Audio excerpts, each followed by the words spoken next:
आसाम जैसी जगह उन लोगों के लिए ठीक है जिनको भूत प्रेत में दिलचस्पी हो। आसाम को भारत के काले जादू की राजधानी का खिताब भी मिला है। कहा जाता है कि बहुत पहले दूर दूर से लोग यहाँ काला जादू सीखने आते थे। माना जाता है कि अगर किसी ने काला जादू और मंत्र शक्ति में महारत हासिल कर ली है तो वह इंसान को जानवर में भी बदल सकता है। आसाम में नागांव नाम का एक छोटा सा गांव है। इस गांव में काले जादू की कोई सीमा नहीं। यहाँ जानवरों और पंछियों की बलि दी जाती है, खासकर अमावस्या की रात में शाम 6 से 9 बजे के बीच। उस वक्त पंछियों की बलि देकर रात में मानो मृत पंछियों की बारिश होती है। बहादुर इंसान भी यह दृश्य देखकर डर जाए। वैज्ञानिक भी इन घटनाओं का रहस्य नहीं सुलझा पाए हैं। लगभग 10 साल पहले की बात है। नागांव में सुहानी नाम की लड़की रहती थी। वह 16 साल की स्कूल जाने वाली सुंदर लड़की थी। नीली आंखें, गोरा रंग और आकर्षक रूप के कारण गांव के मर्द उसकी ओर खींचे चले आते। कई लोग उसकी सुंदरता पर मोहित थे और उस पर बुरी नजर रखते थे। एक दिन जब सुहानी स्कूल से लौट रही थी तो गांव के 4 आदमी रघुनाथ, मदन, सुरेश और बलराम उसे अगवा कर लेते हैं। वो पहले से उसके आने जाने का समय जानते थे। सुहानी को एक छोटे से घर में ले जाकर 4 दिन तक उसका लगातार बलात्कार और शारीरिक शोषण करते हैं। 5वें दिन सुहानी तड़पते तड़पते दम तोड़ देती है।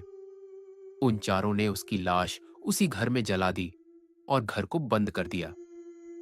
गांव में किसी को इस दुर्घटना का पता नहीं चला। कुछ दिन बाद सुहानी की आत्मा भयानक रूप लेकर लौटती है। सबसे पहले वह रघुनाथ के पास जाती है। रात को जब वो खेत में अकेला था, अचानक अंधेरा छा जाता है। सुहानी की आत्मा उसकी आंखों में गर्म लोहे की कीलें घुसा देती है। रघुनाथ चीखते चीखते वहीं मर जाता है। फिर वो मदन के घर जाती है। मदन रात को शराब पीकर सो रहा था। सुहानी की आत्मा ने उसे जगाया और उसकी जीभ खींचकर बाहर निकाल ली।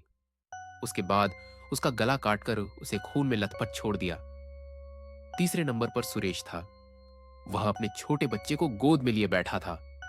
सुहानी की आत्मा ने बच्चे को छुआ भी नहीं, लेकिन सुरेश की गर्दन पकड़ी और बोली, बच्चा मासूम है, तेरे जैसा दरिंदा नहीं। फिर सुरेश को दीवार से बार बार पटक पटक कर मार डाला। अंत में बचा बलराम। वो सबसे चालाक था और छिपने की कोशिश कर रहा था, लेकिन सुहानी ने उसे रात के अंधेरे में पेड़ से उल्टा लटका दिया। चारों तरफ कौवे मंडराने लगे और सुहानी ने उसकी चमड़ी नोच नोच कर अलग कर दी। उसकी दर्दनाक चीखें सुनकर पूरा गांव कांप उठा। चारों की मौत के बाद भी सुहानी की आत्मा शांत नहीं हुई। उसने गांव वालों को भी दोषी माना, क्योंकि किसी ने उसकी गुमशुदगी पर ध्यान नहीं दिया। आधी रात को गांव में जोर से रोने और हंसने की आवाजें, बांस की लकड़ियों का टूटना, पायल की झंकार और छतों पर पत्थरों की बौछार होने लगी। गांव में आतंक फैल गया। गांव वालों ने एक तांत्रिक को बुलाया। तांत्रिक ने उस घर में जाकर जहां सुहानी की मौत हुई थी, मंत्र तंत्र करके आत्मा को वश में किया। फिर एक अभिमंत्रित कील दीवार पर ठोक दी। उसी से सुहानी की आत्मा घर में कैद हो गई। गांव वालों को चेतावनी दी गई कि इस शापित घर से दूर रहें। कई साल तक गांव सुहानी के आतंक से मुक्त रहा। लेकिन एक दिन 2 सैनिक, फैसल और किशन, अपनी ट्रेनिंग पूरी करके घर लौट रहे थे।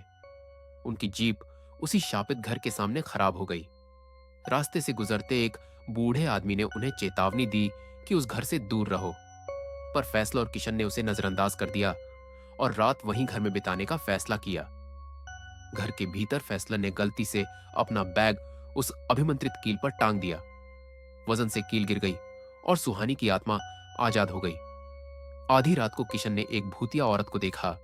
वही सुहानी थी। उसने चेतावनी दी कि चले जाओ वरना मरोगे, लेकिन दोनों सैनिक नहीं डरे। तभी सुहानी ने फैसल को हवा में उठाकर पटक दिया। दोनों घबराकर भागे और एक शिव मंदिर पहुंचे। वहां एक सिद्ध साधु मिले। साधु ने उनकी कहानी सुनी और कहा कि आत्मा इतनी आसानी से पीछा नहीं छोड़ेगी। वो उन्हें साथ लेकर शापित घर गए। साधु ने गिरी हुई कील देखकर सच्चाई बताई। यही कील सुहानी को बांध रही थी। साधु ने बताया कि सुहानी की आत्मा को तभी मुक्ति मिल सकती है जब उसकी अस्थियों का विधि विधान से विसर्जन हो। उन्होंने किशन और फैसला को कलश और गंगा जल दिया और कहा कि सुहानी की राख और हड्डियां इकट्ठी करो। दोनों ने रात भर खोजकर उसकी राख कलश में डाली और उस पर गंगा जल छिड़क दिया। फिर साधु, किशन और फैसल ने मंदिर में हवन कर नदी में अस्थियां विसर्जित की। तभी सुहानी की आत्मा अपने इंसानी रूप में आई और बोली, आप दोनों का बहुत धन्यवाद। मेरी जैसी बहुत सी लड़कियां हैं जिन्हें न्याय नहीं मिलता और सालों तक भटकती रहती हैं। यह कहकर सुहानी की आत्मा हमेशा के लिए मुक्त हो गई।